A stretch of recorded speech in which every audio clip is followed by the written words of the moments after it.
When Cheryl Duly was a young child, her uncle molested her. Cheryl's parents didn't believe her. I was so mad. I was so angry.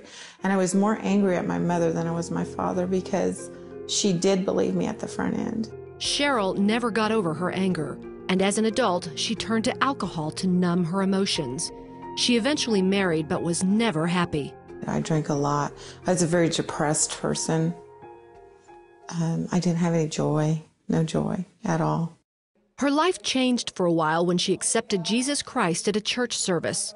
Her husband didn't like the new Cheryl and eventually asked for a divorce. I was upset with God because it hadn't happened the way I wanted it to happen. Cheryl turned back to alcohol and married a man who was a big drinker too. It was a daily thing. It was all the time. Our world revolved around it.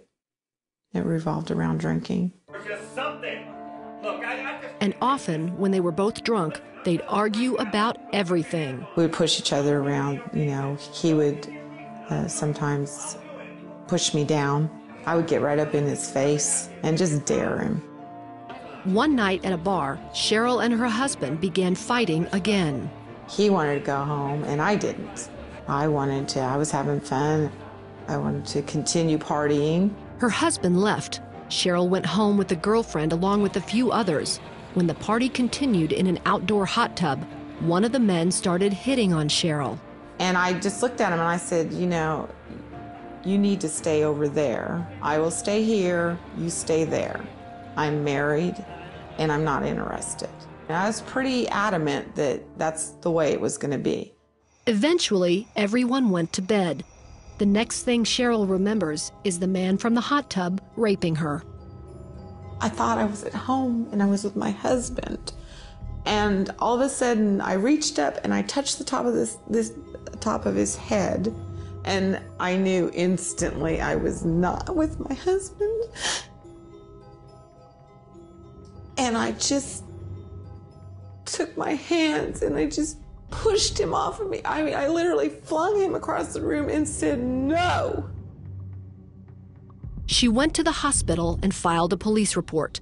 When Cheryl told her husband, he didn't believe her and thought she'd willingly gone to bed with the guy. With no witnesses and her word against his, the man was never arrested. Cheryl was devastated. I felt alone. I didn't feel like I had anybody on my side. The friends I thought I had, they weren't there. They were elusive. I mean, nobody wanted to deal with me and my trauma.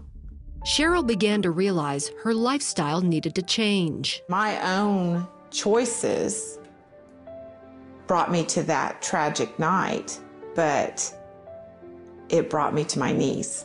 It brought me to realize I needed God and I was out of control, and he was the only one that could love me. He was the only one that would accept me. He was the only one that could heal me. Cheryl asked Jesus Christ to come back into her life. Just crying out to God and asked him to help me get through it. And I repented, and it was just everything that I ever wanted to feel. There was such a love. I knew, I just felt like I was being wrapped in his arms and just being held. And he was going to see me through. She never had the desire to drink again. Cheryl wanted to help other women in abusive situations, so she founded a ministry called Wings Refuge near Kansas City. She now runs a shelter for women, sharing the love of Jesus Christ. I want people to see Jesus, and I want them to know how much he loves them and how it doesn't matter where you've been, because God knows where you're at, and he'll transform you. He loves you.